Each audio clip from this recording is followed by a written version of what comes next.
ఆంధ్రప్రదేశ్ రాష్ట్రంలోనే తొలి flight training organisation మధురపొడిలో జార్విస్ ఏవియేషన్ అకాడమీ ఆధ్వర్యంలో 100 కోట్ల వ్యయంతో ఏర్పాటు చేస్తున్నట్లు రాజమహేంద్రవరం పార్లమెంట్ సభ్యురాలు దగ్గుబాటి పురంధేశ్వరి తెలిపారు. గురువారం మధురపొడిలో జార్విస్ ఏవియేషన్ అకాడమీ ఆధ్వర్యంలో ఏర్పాటు చేయనున్న పైలట్ ట్రైనింగ్ సెంటర్ కు భూమి పూజ శంకుస్థాపన కార్యక్రమం ఘనంగా నిర్వహించారు. ఈ సందర్భంగా ఎంపీ దగ్గుబాటి పురంధేశ్వరి మాట్లాడుతూ దేశ విమానయాన రంగ అభివృద్ధిలో ఇది ఒక కీలక ముందడుగని అన్నారు. సుమారు 6 నెలల్లో ఈ శిక్షణ కేంద్రాన్ని అందుబాటులోకి తీసుకురావాలని లక్ష్యంగా పెట్టుకున్నట్లు తెలిపారు. తొలి దశలో సుమారు 30 మంది శిక్షణార్థులకు శిక్షణ అందించనున్నట్లు చెప్పారు. 2014లో దేశంలో 74 విమానాశ్రయాలు మాత్రమే ఉండగా గత 10 ఏళ్లలో కేంద్ర ప్రభుత్వం వాటి సంఖ్యను 166కు పెంచిందన్నారు. ఉడాన్ పథకం ద్వారా విమాన ప్రయాణాన్ని సామాన్య ప్రజలకు కూడా అందుబాటులోకి తీసుకువచ్చినట్లు వివరించారు. గతంలో దేశంలో 6 విమానయాన సంస్థలు ఉండగా ప్రస్తుతం వాటి సంఖ్య 9కి చేరిందని తెలిపారు. విమానాల సంఖ్య పెరుగుతున్న నేపథ్యంలో నైపుణ్యం కలిగిన పైలట్ల అవసరం కూడా గణనీయంగా పెరిగిందన్నారు. ఈ అవసరాన్ని దృష్టిలో ఉంచుకొని ప్రపంచ స్థాయి ప్రమాణాలతో ఈ పైలట్ ట్రైనింగ్ కేంద్రాన్ని ఏర్పాటు చేస్తున్నట్లు చెప్పారు. ఈ ప్రాజెక్ట్ ద్వారా దశల వారీగా సుమారు 500 మందికి ప్రత్యక్ష పరోక్ష ఉపాధి అవకాశాలు కల్పించబడతాయని తెలిపారు. ఆంధ్రప్రదేశ్లో విమానయాన శిక్షణ రంగానికి ఇది కొత్త దిశానిర్దేశం చేస్తుందని, రాష్ట్ర యువతకు ప్రపంచ స్థాయి అవకాశాలను అందిస్తుందని పేర్కొన్నారు. రాజమహేంద్రవరం ఎంపీ దగ్గుబాటి పురంధేశ్వరి మాట్లాడుతూ దేశంలో విమానయాన రంగం వేగంగా విస్తరిస్తున్న నేపథ్యంలో శిక్షణ పొందిన పైలట్ల అవసరం గణనీయంగా పెరుగుతోందన్నారు. ప్రస్తుతం డీజీసీఏ అనుమతితో దేశవ్యాప్తంగా కేవలం 35 ఫ్లైట్ ట్రైనింగ్ ఆర్గనైజేషన్లు మాత్రమే పనిచేస్తుండగా అవి సంవత్సరానికి సుమారు 1100 మంది పైలట్లకు మాత్రమే శిక్షణ అందిస్తున్నాయని తెలిపారు.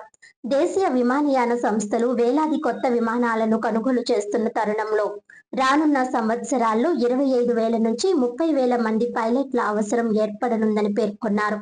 ఈ అవసరాన్ని దృష్టిలో ఉంచుకుని ఆంధ్రప్రదేశ్లోనే తొలి ఫ్లైట్ ట్రైనింగ్ ఆర్గనైజేషన్ మధురపొడిలో ఏర్పాటు చేయడం రాష్ట్రానికి గర్వకారణమన్నారు. జార్విస్ ఏవియేషన్ అకాడమీ ఆధ్వర్యంలో 100 కోట్ల పెట్టుబడితో అత్యాధునిక శిక్షణ, మౌలిక వసతులు, డైమండ్ DA-40, DA-42 శిక్షణ విమానాలతో కూడిన కేంద్రాన్ని ఏర్పాటు చేస్తున్నట్లు తెలిపారు. ప్రతి ఏడాది కనీసం 100 మంది పైలట్లను తీర్చిదిద్దే లక్ష్యంతో ఈ సంస్థ పనిచేయనుందని, దీంతో రాష్ట్ర యువతకు ప్రపంచ స్థాయి శిక్షణతో పాటు విస్తృత ఉపాధి అవకాశాలు లభిస్తాయని పురంధేశ్వరి పేర్కొన్నారు. సెప్టెంబర్ తొలి వారంలో శిక్షణ విమానాలు చేరుకున్న అనంతరం డీజీసీఏ అనుమతులు పూర్తి చేసుకుని పూర్తి స్థాయి కార్యకలాపాలు ప్రారంభమవుతాయని ఆమె తెలిపారు. ఎమ్మెల్సీ సోము వీరాస్ మాట్లాడుతూ విమానయాన రంగంలో ఆంధ్రప్రదేశ్కు ఇది చారిత్రాత్మక ఘట్టమని పేర్కొన్నారు. యువతకు అత్యున్నత స్థాయి శిక్షణను అందిస్తూ రాష్ట్రాన్ని విమానయాన రంగంలో ముందంజలో నిలిపే ప్రాజెక్టుగా ఇది నిలుస్తుందని అన్నారు. కేంద్ర రాష్ట్ర ప్రభుత్వాల సహకారంతో ఈ ప్రాజెక్ట్ త్వరితగతిన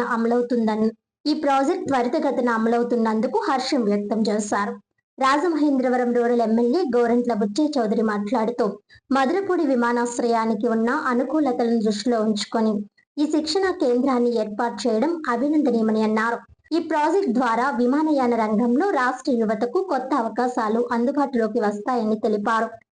రాజమండ్రిలో ఒక అద్భుతమైనటువంటి కార్యక్రమం. మనం రాజమండ్రిలో ఏదైతే పెట్టుబడులు రావాలి అని చెప్పి మనం ఆకాంక్షిస్తున్నామో, ఒక రకంగా ఆ పెట్టుబడి రూపంలో మనకి ఇక్కడ జార్విస్ ఏవియేషన్ కంపెనీ వారు పైలట్ ట్రైనింగ్ ఇన్స్టిట్యూట్ని ఇక్కడ ప్రారంభించడం వాళ్ళే శంకుస్థాపన చేసుకున్నాము. దగ్గర ఒక 6 నెలల్లో ఇది ఇంచుమించుగా రెడీ అయ్యేటువంటి అవకాశం ఉంటుంది. దీని మాధ్యమంగా ఏమిటంటే పైలట్లకి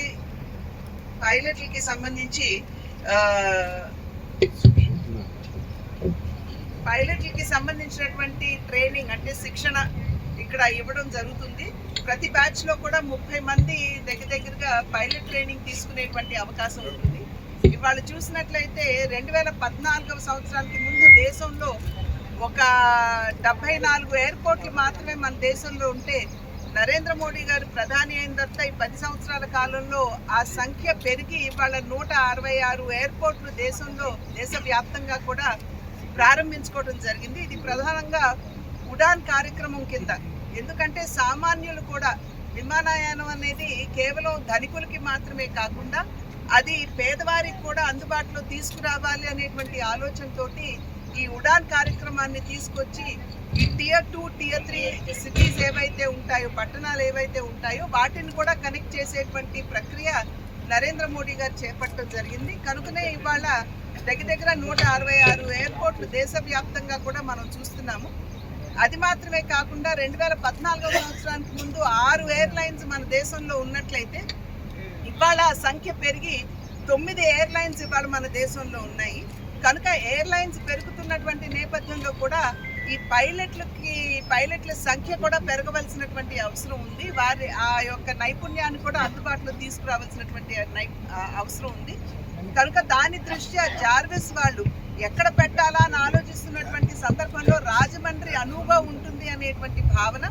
ఎందుకంటే ఇంకా రాజమండ్రి ఏదైతే ఫ్లైట్స్ రావాలో ఆ సంఖ్య పెరుగుతున్నటువంటి సందర్భంలో ఉన్నటువంటి టార్మాక్ ఏదైతే ఉంటుందో, అంటే ఆ విమానం ఎగరటానికి కావాల్సినటువంటి సదుపాయం ఏదైతే ఉంటుందో అది జార్విస్ వాళ్ళు వినియోగించుకుంటూ వారు వాడుకుంటూ ట్రైనింగ్ ఇచ్చుకునేటువంటి అవకాశం ఉంటుంది. ఎందుకంటే దగ్గర ఒక 8 గంటల పాటు వారికి ఇదంతా కూడా అందుబాటులో వచ్చేటువంటి అవకాశం ఉంటుంది. కాబట్టి మంచి క్వాలిటీ ట్రైనింగ్ ఇచ్చేటువంటి అవకాశం ఉంటుంది అనేటువంటి ఆలోచనతోటి వారు ఇక్కడికి రావాలి అని చెప్పి భావించినప్పుడు వెంటనే మేమందరం కూడా వారిని ఇక్కడ ఆహ్వానించడం జరిగింది. కనుక వారికి మా కృతజ్ఞతలు కూడా తెలియజేసుకుంటున్నాము. ఇక్కడ